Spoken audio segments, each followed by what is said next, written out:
Hello అండి, అందరికీ welcome to Padma Prasad vlogs. ఈరోజు నేను రొయ్యల బిర్యానీ చేశానండి. వేడివేడిగా స్పైసీగా భలే వచ్చింది. ముద్దకు ఒక రొయ్య ముక్క తగులుతూ చాలా బాగుందండి. చూసారా ఎంత పొడి పొడిలాడుతుందో.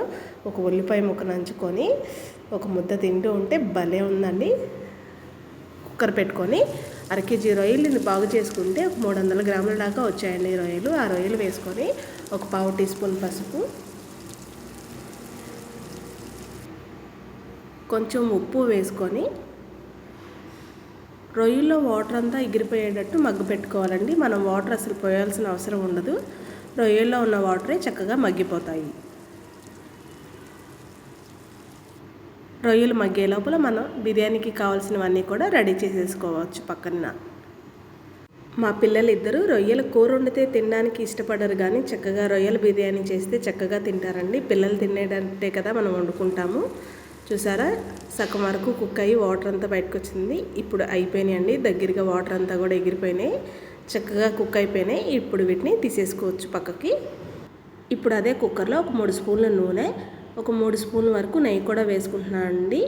4 యాలకులు వేసుకున్నాను. అలాగే ఒక 5 లవంగి మొగ్గలు, 2 ఇంచుల దాల్చిన చెక్క, ఒక బిర్యానీ ఆకు వేసి ఒకసారి వేయించాలండి. ఇప్పుడు దీంట్లో ఒక 3 పచ్చిమిర్చి చీలికలు, ఒక పెద్ద ఉల్లిపాయ సన్నగా తరిగిన తరుగు చక్కగా వేగాయి. చూసారండి, ఒక 50% వరకు వేగాయి.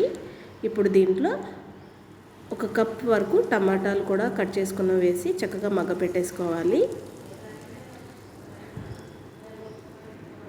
టమాటాలు కూడా చక్కగా మగ్గాయి. ఇప్పుడు ఒక చిన్న కప్పు పుదీనా, ఒక చిన్న కప్పు కొత్తిమీర కూడా వేసి ఇది కూడా చక్కగా మగ్గనివ్వాలి.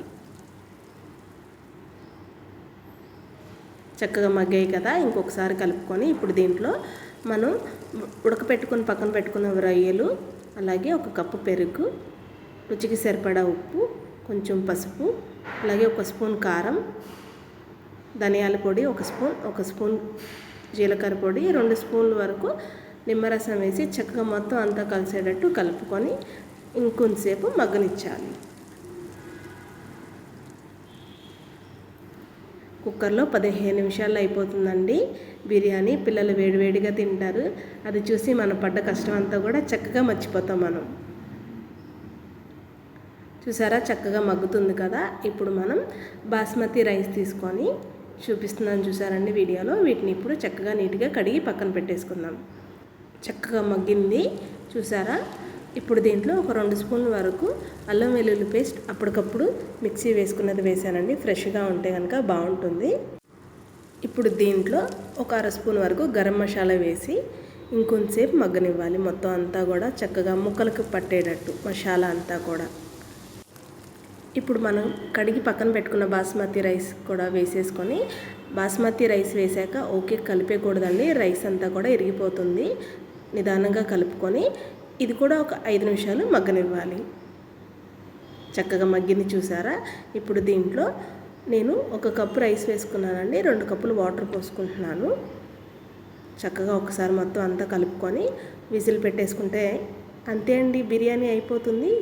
ప్రెషర్ కూడా వచ్చేసిందండి. చూపిస్తున్నాను చూడండి, మూత తీసి చూసారా ఎంత పొడి పొడిలాడుతూ వచ్చిందో. అసలు ఎమ్మీగా భలే ఉందండి అసలు బిర్యానీ అయితే కనుక. మా పిల్లలైతే అమ్మ ఆకలేస్తుంది పెట్టేసి అంటున్నారు. ఇక సర్వ్ చేసేసుకుంటాను నేనైతే.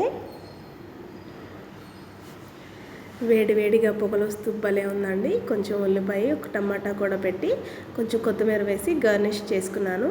అంతే అండి, బిర్యానీ అయితే అయిపోయింది. మీరు కూడా ట్రై చేసి ఎలా వచ్చిందో నాకు కామెంట్ చేయండి. అలాగే నా వీడియో కనుక మీకు నచ్చితే కనుక లైక్ చేయండి, సబ్స్క్రైబ్ చేయండి. నన్ను ఇలాగే సపోర్ట్ చేయండి.